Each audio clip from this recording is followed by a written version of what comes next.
fantastic way to cook nettles or really any green here you want to use, or greens in combination of meat. Lamb and nettles saag.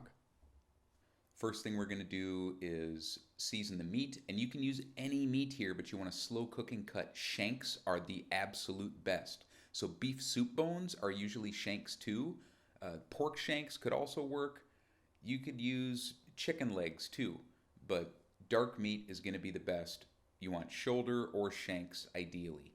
We're going to season the meat with salt. That's a dry brine, and we're going to let it sit overnight. So whenever I'm making soup or stew where I'm going to brown the meat, I usually do this. Letting it sit out means the air is going to circulate, dry out the meat, and help it brown better. Next thing we're going to do is we're going to steam some fresh nettles. Like I mentioned before, you can use just about any green here, but I love nettles because they're intensely green. We're just going to steam them real quick.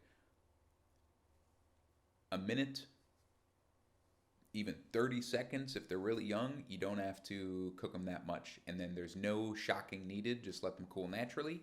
Now we're going to brown the meat. I have some rendered lamb tallow there. And you want to really take your time here and get some good color, because that is going to be the basis of all the flavor, because the nettles and the spices and garlic, onions, ginger, and chilies, everything is cooked and pureed with the lamb stock here, or whatever meat you're using. That makes it so rich, and if you use shanks, it'll get solid, and the collagen will get really stiff after it chills, and it adds a really great body to it. We take all the meat, put some stock in there, and then we're just going to cook that until it's tender.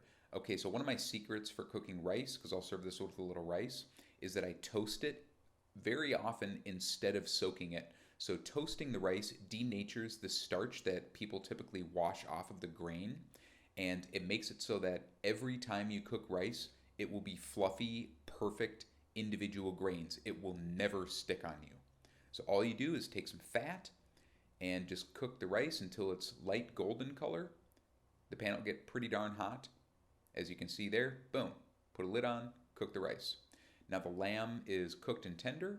I'm going to put that into a bowl. I'm going to strain off some liquid. If you want it really, really rich, you can reduce the liquid down because you're not going to need all of it. Now I'm going to add some coconut oil. That's not traditional. Ghee would be traditional, but coconut oil adds a great flavor here if you like cooking with it. Then I have onions, serrano chili, ginger, garlic, and adding a whole serrano chili will make this quite spicy. So if you like it spicy, add the whole chili. If you don't, add half. Then we're going to add all of our spices, and you want to take your time here, cook it till the vegetables are, borderline tender. And then we'll add the nettles, and we don't want to bring this up to like a boil completely. We just want to warm the nettles through to help it puree better. Then we're going to carefully transfer everything into the blender. I love making green purees. We'll add a little bit of homemade yogurt. And once again, I like to take the lid off I like to see what the blender looks like. I just love that. Don't do that at home. When it's all smooth and pureed, take that really tender lamb, pour that spicy, herby, nettly sauce all over it, simmer it till it's a little thickened. Just look at the color on that. Look at the sheen. I just love that. And I like to serve this with rice. There's some toasted black walnuts, a little homemade yogurt. You really can't go wrong here. Pick a green, pick a meat, get to work. Thanks for watching.